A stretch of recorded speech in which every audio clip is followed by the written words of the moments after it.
How's it going, guys? Welcome back to the channel. So I'm sitting in a brand new 2024 Freightliner S2C, not an M2, Grech GM40. That's correct. Grech no longer uses the M2 as the base for their buses. It is now the S2C. And let me tell you, it's pretty nice. I like this bus a lot already. And no, this is not my usual bus. My usual bus is out of service today. The tailpipe on it is loose, and that's a huge safety concern if that comes off, because it could cause damage to the bus, or better yet, other vehicles on the road. So, yep. Safety, safety, safety. Safety first. If you can't do it safely, do not do it. Anyway, on to the tour. So this bus reminds me a lot of a Thomas C2. And for several reasons. Number one, the switch layout is exactly the same as a Thomas C2. You have headlights up here, dimmer, speed control, cruise control switch. Whereas the M2 has the headlight switch where the speed control is, and the speed control's up here.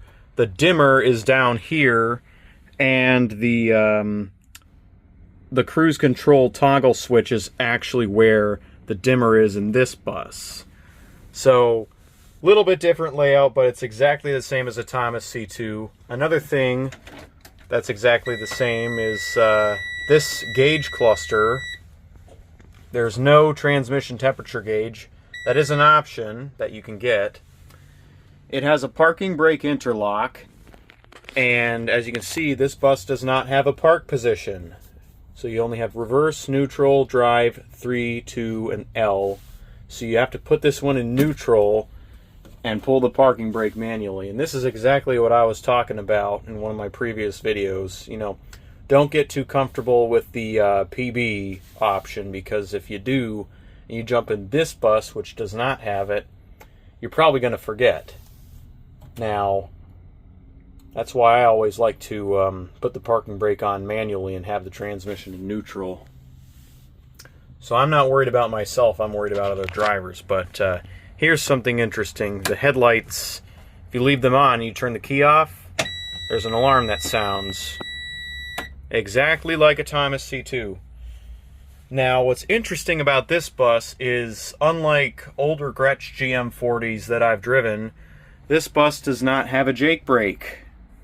It has an Econ switch, which also, just like a Thomas C2.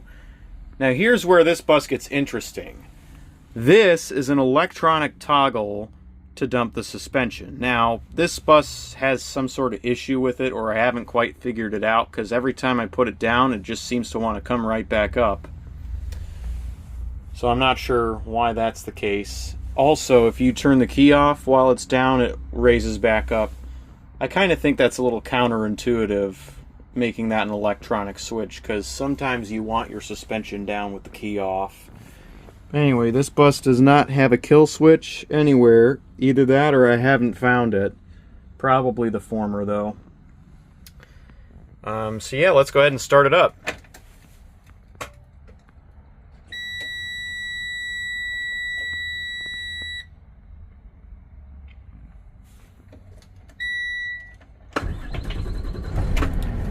Another thing I'll point out that is exactly the same as a Thomas C2, turn my headlights on, is to fast idle it, you actually push it down. Whereas in the M2, you have to press up one time, like so, and then you hold up till you get to your desired engine speed. And then it cuts out at 1100 RPM or so. And then click the master switch off to cancel. That's exactly the same as either a Thomas C2 or a Freightliner M2.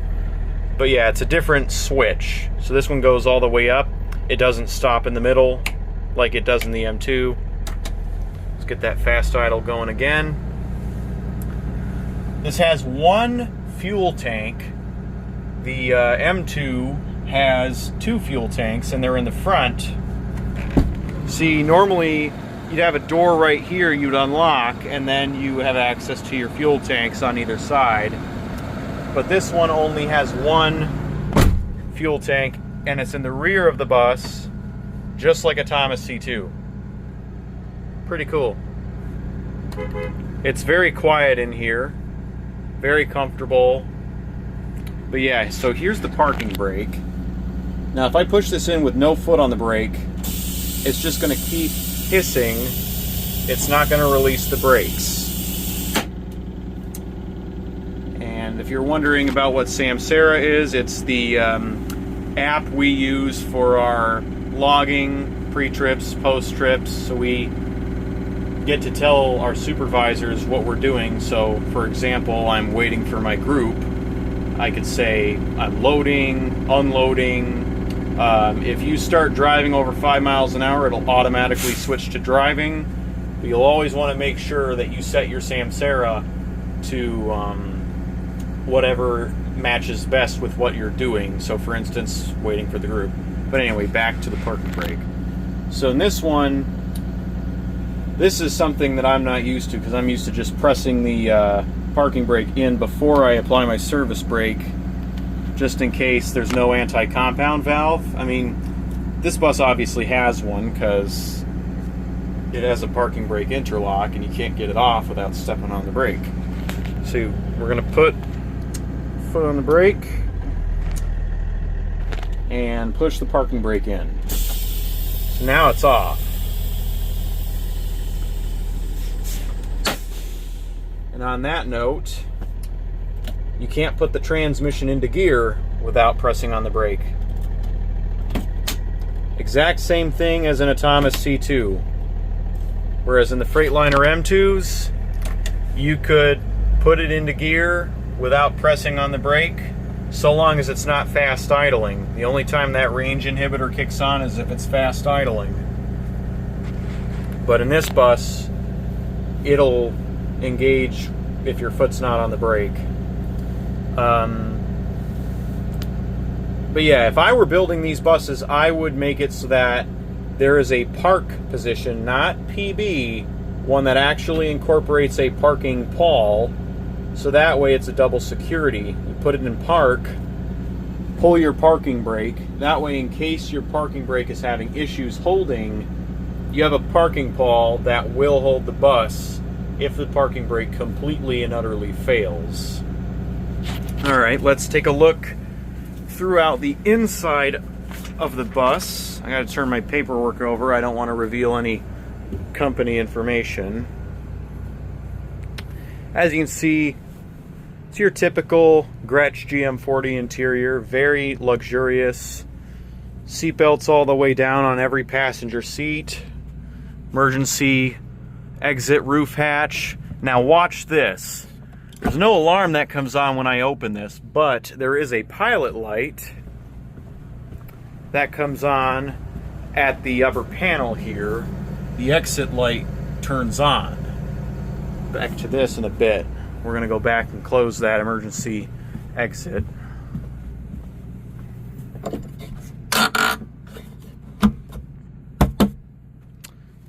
Yep.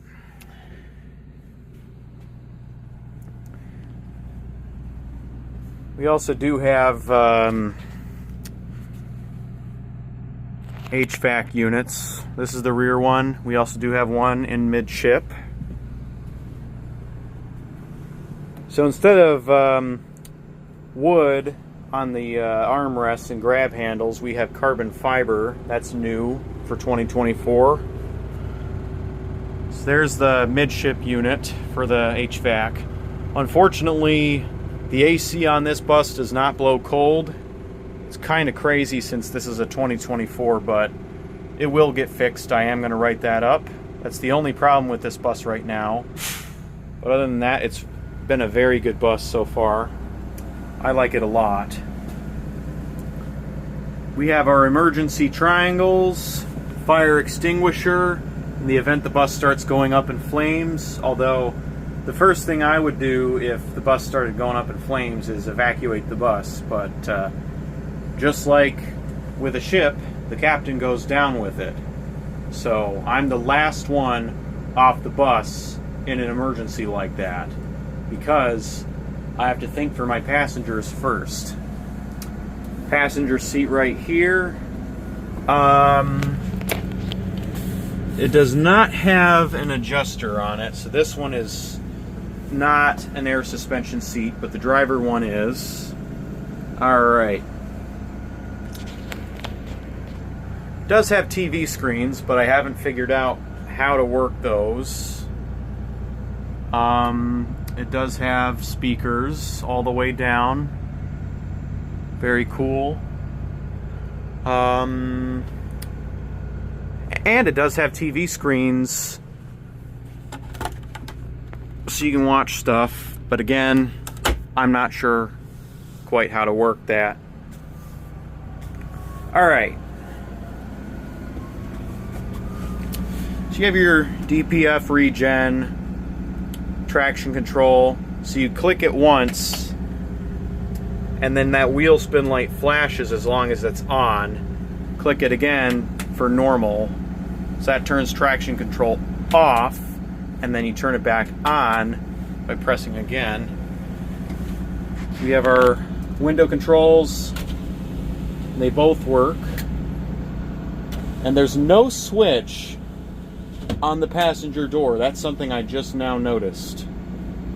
Another thing that's different is up here. This is wood. You can't use this as a storage cubby anymore. Now this is interesting because older Grech GM40s have automatic climate control for the passengers. This one's a completely manual unit. So you turn it on, you have low, medium, high, and then air, heat, and off.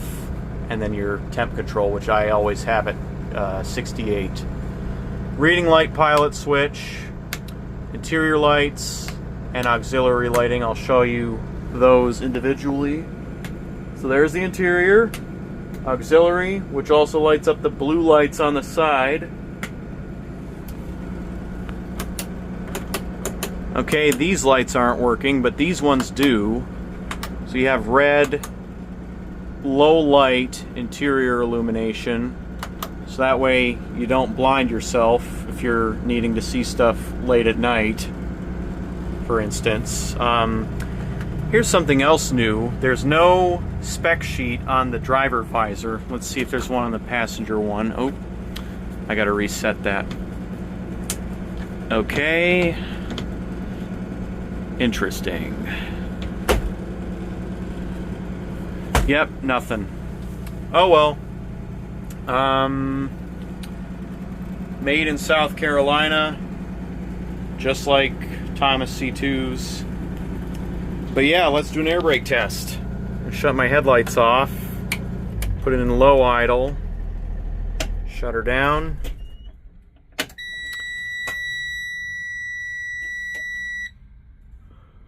Oh, I guess I should have done the governor cut in and out first. So we'll fire it back up. Push the parking brake in. Pull back.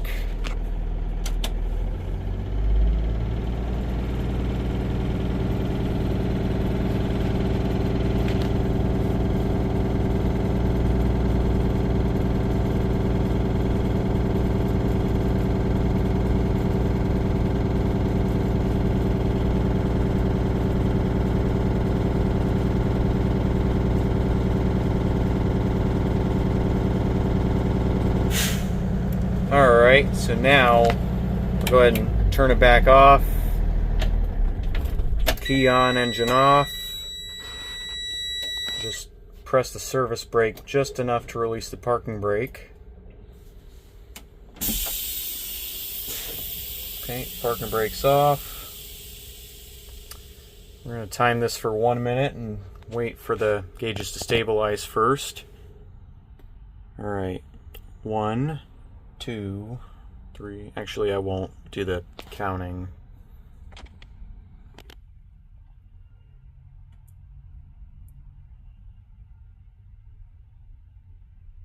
See, I do that off camera, but I'm not going to do it on camera because I can tell just by timing it from where my video marker is, so I don't bore you guys with that.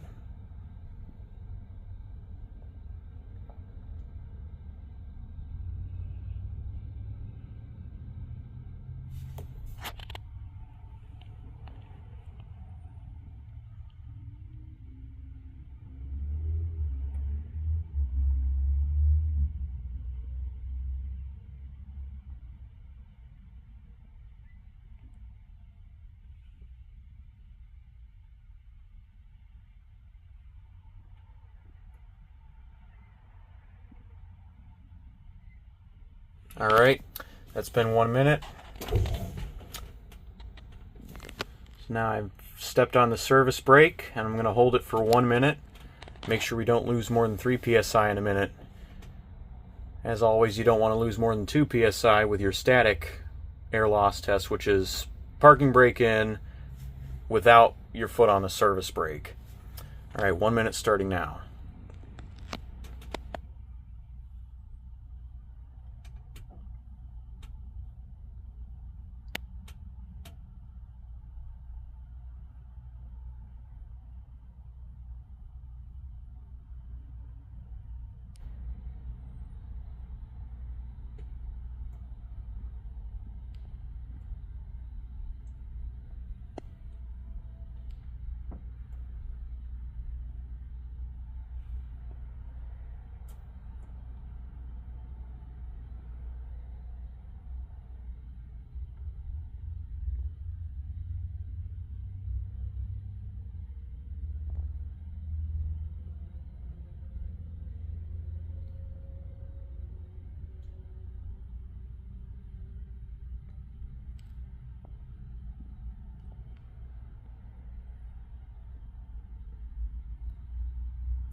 Alright, it's been a minute. Let's do our low air warning test.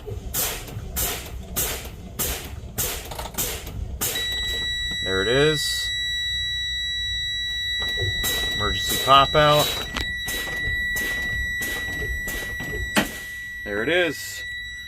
And that should happen no more than 45 psi, no less than 20 psi. I'm going to go ahead and start it.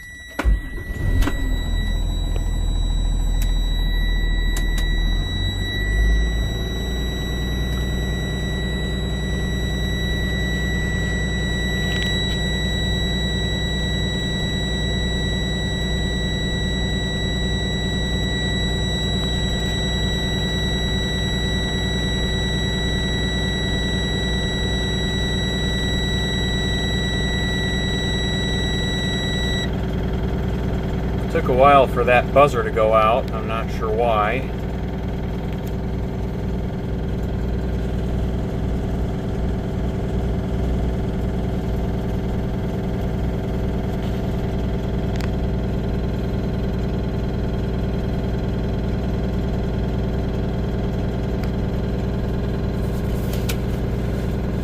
Buckle up for safety.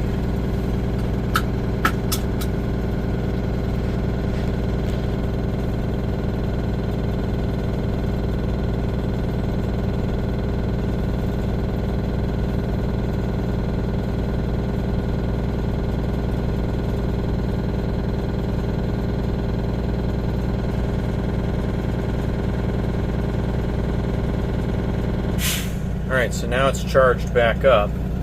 We'll check our parking brake in both forward and reverse.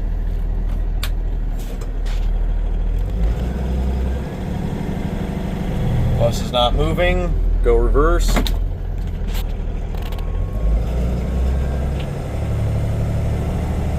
Bus is not moving. Neutral. Now we'll do our service brake and emergency brake test. I'll push this in. Parking brake's off. Put it in drive.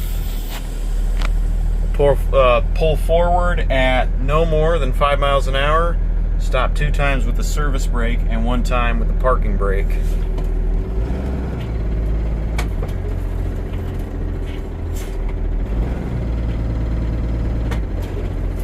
Oh, better turn my lights on.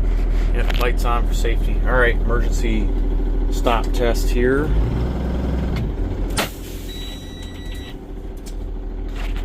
That stops really well. Alright.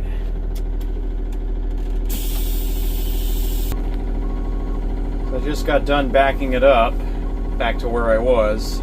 Just thought I'd show you the backup camera before I put it back in neutral. Finally, this is a bus where the backup camera is not reversed, so you see basically a mirror image. Well, I should say this. Basically, the view would be inverted, so what you see there would be over here. But thankfully, it is the way it should be on this bus. So now we'll put it back in neutral. Camera shuts off. Put on our parking brake and fast idle it.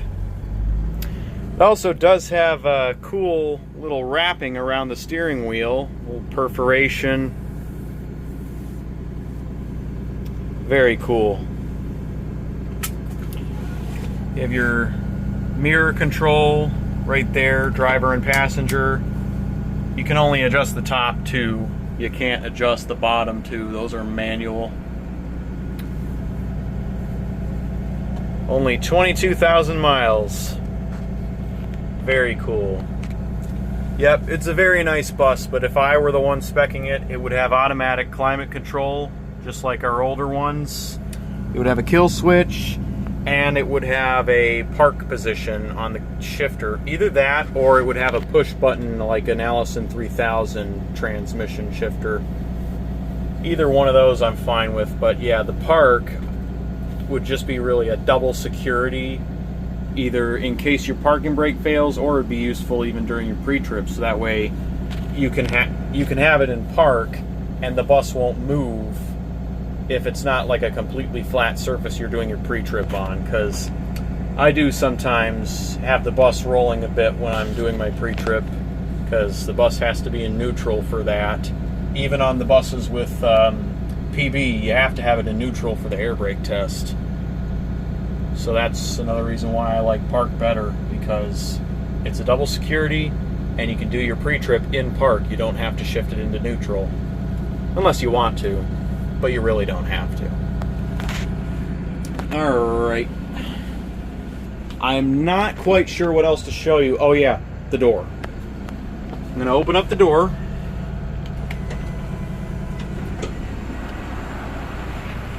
Lights come on inside as soon as you do that. Now here's one thing that's new over older Grech GM40s. If I push this in, the service door will close. Now that's not necessarily a new feature. That has been on older GM40s. But there is an alarm that will sound as the service door is closing if the parking brake is off.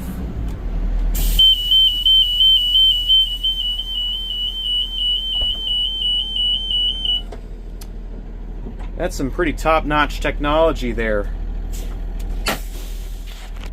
Alright, I'm going to go ahead and turn it off. And that pretty much concludes this tour. So I hope you enjoyed. Stay tuned for more and have a wonderful day. There are two other key details I did skip over. One being the insignia is relocated below the parking brake. It's right next to the AC controls over to the left in older GM40s, specifically the 2020s for our company. But yeah, it's down here. You also notice it's 6 inches taller than the outgoing model. And that's because the AC units, the HVAC units, are taller. So 11.1 for older GM40s, 11.7 for newer ones.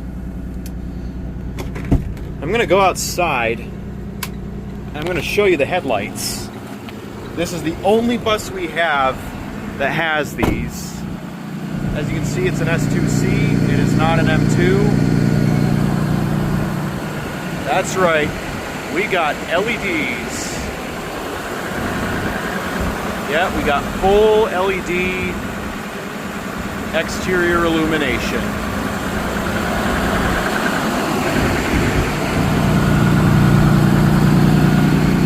We do have another 2024 on our lot. This is one of two, but that one for some reason was spec'd with halogen headlights and not these LEDs. Alright, that's going to wrap it up for this video. So, like I've already said, I hope you enjoyed. Peace out. Stay tuned for more, and let me know what you want to see in future videos.